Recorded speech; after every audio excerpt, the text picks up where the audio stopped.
నిన్న ఒక ఆయన అంటాడు ముఖ్యమంత్రి గజ దొంగ. ఎవరు గజ దొంగ? ఒక ప్రధానమంత్రిని పట్టుకొని గజ దొంగ మేము ఎప్పుడు అన్నవా? మిమ్మల్ని కూడా ప్రధానమంత్రిని పట్టుకొని గజ దొంగ అంటావా నువ్వు? మీ స్థాయి ఏంటి? గజ దొంగ ఎవరో తెలియదా? 12 లక్షల కోట్ల రూపాయలు దోపిడీ చేసింది మీ సోనియా గాంధీ గారి నాయకత్వంలో యూపీఏ ప్రభుత్వం కాదా? కామన్వెల్త్ కుంభకోణంలో దోచింది మీ గజ దొంగ మీ ప్రభుత్వం కాదా? బొక్కు కుంభకోణంలో దోచుకున్నది మీ గజ దొంగ ప్రభుత్వం కాదా? 2G ప్రకటనలో దోచుకున్నది మీ గజ దొంగ ప్రభుత్వం కాదా? మీ సోనియా గాంధీ నాయకత్వం కాదా? నేర్చిన ఎలాంటి కేసులో ప్రభుత్వ ధనాన్ని దోచుకున్నది మీ సోనియా గాంధీ నాయకత్వంలో ఉన్నటువంటి గజ దొంగ పార్టీ కాదా? గజ దొంగల పాలిటి యముడు నరేంద్ర మోడీ గారు. గుర్తు పెట్టుకోవాలి, మేము గజ దొంగలం కాదు, గజ దొంగల పాలిటి యముండు నరేంద్ర మోడీ. ఒక్కొక్కరిని ఎవరిని వదలము. మేము ప్రతిజ్ఞ తీసుకున్న మా ఎజెండాలో 2 ఒకటి కుటుంబ పార్టీలకు, 2 అవినీతి పార్టీలకు. ఖచ్చితంగా చివరి వరకు, చివరి శ్వాస ఉన్నంత వరకు మేము పోరాటం చేస్తాం తప్ప వదిలే ప్రసక్తి లేదని మనం చేస్తా ఉన్నాను.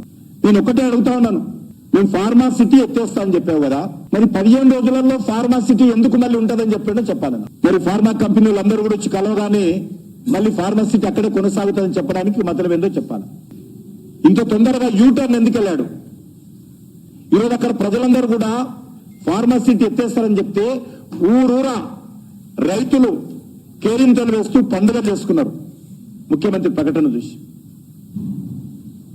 ఎందుకంటే మా బతుకుల్లో ఈ కాలుష్యపు కోరల నుంచి రక్షిస్తున్నదే అనుకున్నారు. మళ్ళీ మొన్న ప్రకటన రాగానే రైతులందరూ ఈరోజు మళ్ళీ తీవ్రమైనటువంటి ఆవేదనతో గురవుతున్నారు. కానీ ఈ యొక్క 15 రోజుల్లో ఎందుకు యూటర్న్ తీసుకుంది ప్రభుత్వం చెప్పాలి ఫార్మసిటీని? 4 రోజులు గడవక ముందే ఈ రకంగా ఎందుకు యూటర్న్ తీసుకోవాల్సి వచ్చింది? ఫార్మా కంపెనీల లాబీకి భయపడ్డారా, లొంగిపోయారా చెప్పాల్సినటువంటి అవసరం ఉంది. ఈ రకమైనటువంటి ఆరోపణలతో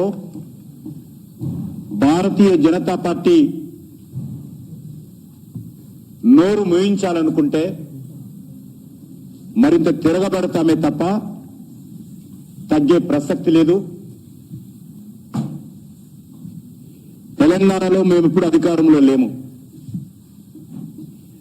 కాంగ్రెస్ పార్టీ అనేక సంవత్సరాల పాటు అధికారంలో ఉంది. అవినీతికి పాల్పడింది, అక్రమాలకు పాల్పడింది, దుర్మార్గం చేసింది, ప్రజలను దోపిడీ చేసింది, ప్రజలను మోసం చేసింది. ఏదైనా ఉంది అంటే అది కాంగ్రెస్ పార్టీ.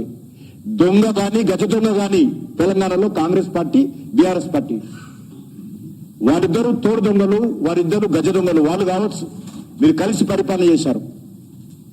మేము దొంగలము కాము, గజ దొంగలం కాము, మేము మీ పాలిట యముళ్ళమని చెప్పి మనం చేస్తా ఉన్నాం.